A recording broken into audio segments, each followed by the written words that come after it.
नमस्कार, आप सबका बहुत बहुत स्वागत है मेरे चैनल नवनीत टॉक्स में। बच्चों, आज हम देखेंगे कक्षा 10वीं की हिंदी की कोर्स बी की पाठ्य पुस्तक जिसका नाम है स्पर्श भाग 2। और इस पुस्तक का पहला पाठ है जो कि दोहों के रूप में है और इस पाठ का नाम है कबीर की साखियाँ। इस पाठ में कुल 8 दोहे दिए गए हैं, जिनमें से 4 दोहों का भावार्थ हम इससे पहले वाली वीडियो में देख चुके हैं। आज हम बचे हुए 4 दोहों का भावार्थ फ्लो चार्ट की सहायता से इस वीडियो में देखने जा रहे हैं। तो आइए शुरू करते हैं आज का ये वीडियो। इस पाठ का 5वां दोहा है जो कुछ इस तरह से है। बिरह भुवंगम तन बसै, मंत्र न लागे कोई, राम वियोगी ना जिवे, जिवे तो बौरा हुई। इस दोहे में जितने भी कठिन शब्द हैं उनका अर्थ आपको डिस्क्रिप्शन बॉक्स में मिल जाएगा। तो आइए देखते हैं दोहे में कबीर दास जी हमें क्या बता रहे हैं। कबीर दास जी इस दोहे के माध्यम से हमें बताना चाहते हैं कि जीवन में ईश्वर और उनकी भक्ति का होना अति आवश्यक है। जैसा कि हम सभी जानते हैं कि ईश्वर से ही हमारा अस्तित्व है। ईश्वर ने इस सृष्टि के कण कण को बनाया है। तो यहाँ पर किसी के भी जीवन में ईश्वर और उनकी भक्ति का बहुत ही महत्वपूर्ण स्थान होता है। आइए देखते हैं इस दोहे में कबीर दास जी हमें और क्या बता रहे हैं। प्रभु व उनकी भक्ति से अलग होने का प्रभाव। हम सभी को प्रभु और उनकी भक्ति से जुड़े रहना चाहिए। अगर हम प्रभु और उनकी भक्ति से अलग होते हैं तो इसका क्या प्रभाव हमारे जीवन में पड़ता है। प्रभु से अलगाव, यदि हम प्रभु से अलग हो जाते हैं, प्रभु की भक्ति से हम दूर हो जाते हैं तो इससे क्या होता है, सांप के काटने के समान कष्टकारी होता है।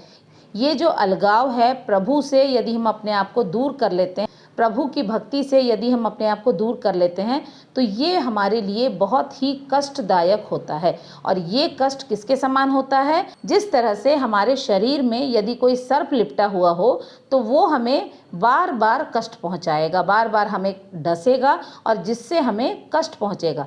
तो ये जो प्रभु से अलगाव है या हमारे जो प्रियजन हैं उनसे जो हमारी दूरी है, ये हमारे लिए सांप के काटने के समान कष्टदायी होती है। किसी भी मंत्र या इलाज का इस पर असर नहीं होता। और ये जो दुख है, अपनों से अलग होने का दुख, प्रभु से अलग होने का दुख, इसका इलाज किसी भी तरह से संभव नहीं है। यदि हम किसी भी तरह के शक्तिशाली मंत्र का जाप करें या फिर किसी भी तरह की जड़ी बूटी से इसका इलाज करना चाहें तो इन सारी चीज़ों का इस कष्ट पर कोई असर नहीं होता। दर्द व पीड़ा के कारण मनुष्य बेचैन रहता है और ये एक ऐसा कष्ट है, ये एक ऐसा दुख है जिसकी पीड़ा, जिसका दुख हमेशा मनुष्य के मन में, हृदय में बसा रहता है। और इस कष्ट के कारण मनुष्य जो है हमेशा बेचैन रहता है, हमेशा व्याकुल रहता है। प्रभु से वियोग भी व्यक्ति को ना जीने देता है और ना मरने देता है। इसी तरह से प्रभु या अपने जो प्रियजन हैं उनसे अगर हम अलग हो जाते हैं तो ये जो कष्ट है ये ना तो व्यक्ति को जीवित रहने देता है और ना ही ये कष्ट हमें मरने देता है।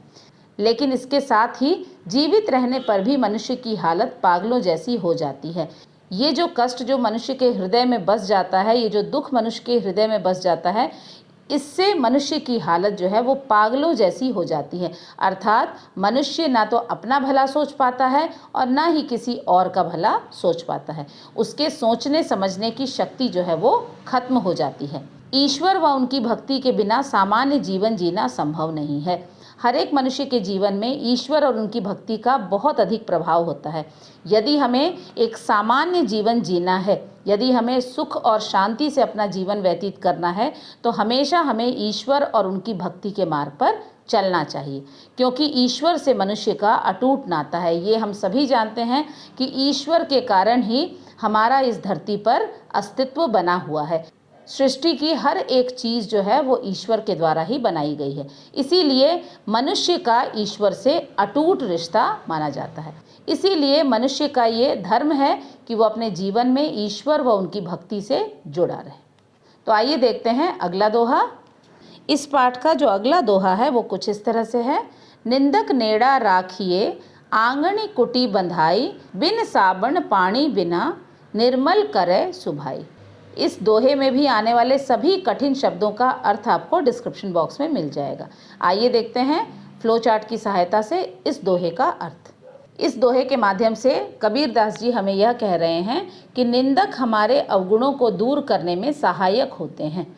तो यहाँ पर जो हमारे निंदक होते हैं वो हमारे अंदर जो बुराइयाँ व्याप्त हैं उनके बारे में हमें बताते हैं और उन्हें दूर करने में हमारी सहायता करते हैं। आइए देखते हैं ये कैसे संभव हो पाता है। जीवन में निंदकों का महत्व, हमारे जीवन में जो हमारे निंदक होते हैं, हमारी निंदा करने वाले जो होते हैं, उनका बहुत ज़्यादा महत्व है। किस तरह से निंदक जो हैं वो हमारे जीवन में इतने महत्वपूर्ण हैं, आइए देखते हैं। निंदकों को हमेशा नज़दीक रखना चाहिए। कबीरदास जी कहते हैं कि जो हमारे निंदक हैं उन्हें हमें हमेशा अपने नज़दीक, अपने समीप रखना चाहिए। कितने समीप रखना चाहिए? उन्हें हमें घर के आंगन में कुटी बनाकर उन्हें स्थान देना चाहिए। हमें हमेशा अपने निंदकों को अपने घर के आंगन में एक छोटी सी कुटिया बना करके उन्हें रखना चाहिए। घर के आंगन में अगर वो हमारे साथ रहेंगे तो हमेशा वो हमारे समीप रहेंगे। हमारे निंदक हमारे नज़दीक रह करके क्या करेंगे? नज़दीक रहकर वे हमारे दोषों को उजागर करेंगे। जब निंदक हमारे पास रहेंगे तो हम में जो बुराइयां व्याप्त हैं, हमारे अंदर जो दोष हैं, हमारे जो अवगुण हैं, हमारा जो बुरा आचरण है, उन सब के बारे में वो हमें बताएंगे। उन सारी बातों की वो हमसे चर्चा करेंगे। हमें अपने दोषों और आचरण को सुधारने का अवसर प्राप्त होगा। और यदि हम सकारात्मक सोच रखते हैं तो ऐसे ही वो हमारे दोषों के बारे में, हमारी बुराइयों के बारे में, हमारे बुरे आचरण के बारे में हमें बताएंगे तो हमें उन्हें दूर करने का पूरा मौका मिल जाएगा। जैसे ही हमारे अंदर से ये बुराइयां निकल जाएंगी तो हमारा स्वभाव सरल और निर्मल हो जाएगा। जैसे ही ये सारी बुराइयां हमारे अंदर से चली जाएंगी, निकल जाएंगी, तो हमारा स्वभाव बहुत ही सरल हो जाएगा और हमारा हृदय, हमारा जो आचरण है वो बहुत निर्मल हो जाएगा। और इसके साथ ही बिना साबुन पानी के हृदय निर्मल हो जाएगा। हमारे हृदय में जो गलत चीज़ें भरी हुई थी, हमारे अंदर जो बुराइयां थी, अवगुण थे, उनके निकल जाने से बिना साबुन पानी के ही ऐसा लगेगा जैसे कि हमारा हृदय बिल्कुल निर्मल हो चुका है। हमारा पूरा व्यक्तित्व ही बदल जाएगा।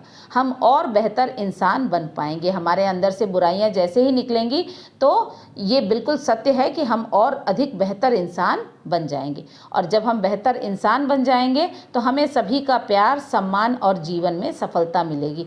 ऐसे लोगों को सभी प्रेम करते हैं, सभी सम्मान उनका करते हैं जिनका आचरण अच्छा होता है, जिनमें कोई बुराई नहीं होती। तो जैसे ही हमारे अंदर से ये सारे अवगुण निकल जाएंगे तो सभी हमें प्यार करने लगेंगे, सभी हमें मान सम्मान देंगे और साथ ही साथ जीवन में हम जिस भी ऊंचाई को छूना चाहते हैं, जहां तक पहुंचना चाहते हैं, वहां तक पहुंचने में हमें अवश्य ही सफलता मिलेगी। इसीलिए हमें अपने निंदकों द्वारा कही गई जो बात है उसका बुरा नहीं मानना चाहिए, हमें उसे सकारात्मक रूप से लेना चाहिए और उनके द्वारा कही गई बातों को अमल करते हुए अपने अंदर से इन बुराइयों को निकाल फेंकना चाहिए। तो आइए देखते हैं अगला दोहा। 7वां दोहा कुछ इस तरह से है। पोथी पढ़ी पढ़ी जग मुआ, पंडित भया न कोई, एके आशिर पीव का पढ़े सुपंडित होई।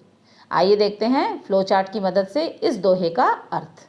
इस दोहे के माध्यम से कबीर कहना चाहते हैं कि प्रेम शब्द का सच्चा अर्थ जानने पर ही हम ज्ञानी कहला सकते हैं। यहाँ पर प्रेम जो शब्द है वो एक बहुत ही छोटा सा शब्द है, लेकिन इसका अर्थ बहुत ही गूढ़ होता है, बहुत ही गहरा होता है। और जो लोग इस प्रेम शब्द के सच्चे अर्थ को जान लेते हैं वही इस संसार में सच्चे ज्ञानी कहला सकते हैं।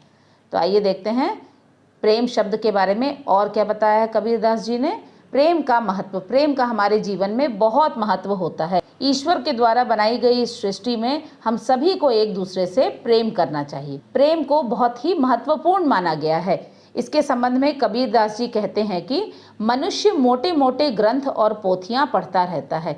मनुष्य जो है अपने आप को ज्ञानी बनाने के लिए, अपने अंदर ज्ञान का संचय करने के लिए मोटे मोटे ग्रंथ पढ़ता है, महाग्रंथ पढ़ता है, पोथियां पढ़ता है और जीवन भर वो इस तरह के ग्रंथों को पढ़ने के बाद अपने आप को महान ज्ञानी समझने लगता है। लेकिन सिर्फ किताबें पढ़कर कोई पंडित ज्ञानी नहीं बन सकता। लेकिन कबीरदास जी कहते हैं केवल मोटे मोटे ग्रंथ और पोथियों को पढ़ करके किसी को भी हम पंडित और ज्ञानी नहीं मान सकते। वो किसी भी हालत में पंडित और ज्ञानी नहीं बन सकता। पंडित अर्थात सच्चा ज्ञानी बनने के लिए एक ही कार्य करना पर्याप्त है। किसी को भी पंडित या फिर सच्चा ज्ञानी बनने के लिए उसे जीवन में केवल एक ही कार्य करना आवश्यक है। वो क्या कार्य है? प्रेम शब्द का सच्चा अर्थ जो समझ जाता है वही ज्ञानी कहलाता है। यहाँ पर एक बहुत ही छोटा सा कार्य हमें करना है सच्चा ज्ञानी कहलाने के लिए, वो है प्रेम जैसे शब्द का सच्चा अर्थ जानना। हर मनुष्य अपने परिवार को, अपने प्रियजनों को प्रेम करता है, लेकिन यहाँ पर प्रेम का अर्थ सिर्फ अपने लोगों को प्रेम करना नहीं होता है, बल्कि ईश्वर के द्वारा बनाई गई इस सृष्टि के कण कण से प्रेम करना होता है। समाज में ऊंच नीच का भेदभाव हटाकर, अमीर गरीब का भेदभाव हटा करके हमें सभी को प्रेम की दृष्टि से देखना चाहिए। सभी के लिए हमारे मन में प्रेम होना चाहिए। जो इस चीज़ को समझ जाता है, जो इस प्रेम के गहरे अर्थ को समझ जाता है, कबीरदास जी का कहना है कि वही सच्चा ज्ञानी कहलाता है। ईश्वर के प्रेम का अर्थ जानकर किसी भी लक्ष्य को प्राप्त किया जा सकता है। जिस तरह से ईश्वर हर किसी से प्रेम करते हैं, ईश्वर के द्वारा हर किसी पर एक समान कृपा बरसाई जाती है, उसी तरह से तो ईश्वर के इस सच्चे प्रेम को अगर हम समझ जाते हैं तो जीवन में कोई भी लक्ष्य हमसे दूर नहीं रह सकता। हम किसी भी लक्ष्य को प्राप्त कर सकते हैं और साथ ही साथ किसी भी चुनौती का सामना किया जा सकता है। जीवन में कितनी ही अगर चुनौतियां आती हैं, यदि हम अपने व्यवहार को संतुलित रखें, हर किसी के लिए प्रेम की भावना हमारे मन में हो, तो किसी भी चुनौती का सामना हम पूरी हिम्मत से कर सकते हैं। तो इस तरह से प्रेम जो है वो बहुत ही शक्तिशाली है, बहुत ही महत्वपूर्ण है और प्रेम का अर्थ समझने वाला ही सच्चा ज्ञानी कहलाता है। तो आइए देखते हैं अगला और आखिरी दोहा। इस पाठ का आखिरी दोहा है, हम घर जाल्या आपना लिया मुराड़ा हाथी, अब घर जालो तास का जे चले हमारे साथी। आइए देखते हैं इस दोहे के माध्यम से कबीरदास जी हमें क्या बता रहे हैं। इस दोहे के माध्यम से कबीरदास जी ये कहना चाहते हैं कि समाज कल्याण हेतु सभी को सच्चे मार्ग पर चलना होगा। यहाँ पर हमें सिर्फ अपने कल्याण के लिए नहीं बल्कि समाज के कल्याण के बारे में सोचना है और समाज के कल्याण के लिए किसी एक व्यक्ति का ही सच्चे मार्ग पर चलना काफ़ी नहीं है, बल्कि हर एक व्यक्ति को सच्चे मार्ग पर चलना होगा, तभी हम अपने देश का, अपने समाज का कल्याण कर सकते हैं। तो आइए देखते हैं इसके बारे में कबीरदास जी और क्या कह रहे हैं। ईश्वर भक्ति के मार्ग पर चलना, हमें हमेशा ईश्वर पर भरोसा रखते हुए उनकी भक्ति के मार्ग पर चलना चाहिए। कबीरदास जी कहते हैं कि मैंने हाथों में मशाल लेकर अपना घर जला दिया।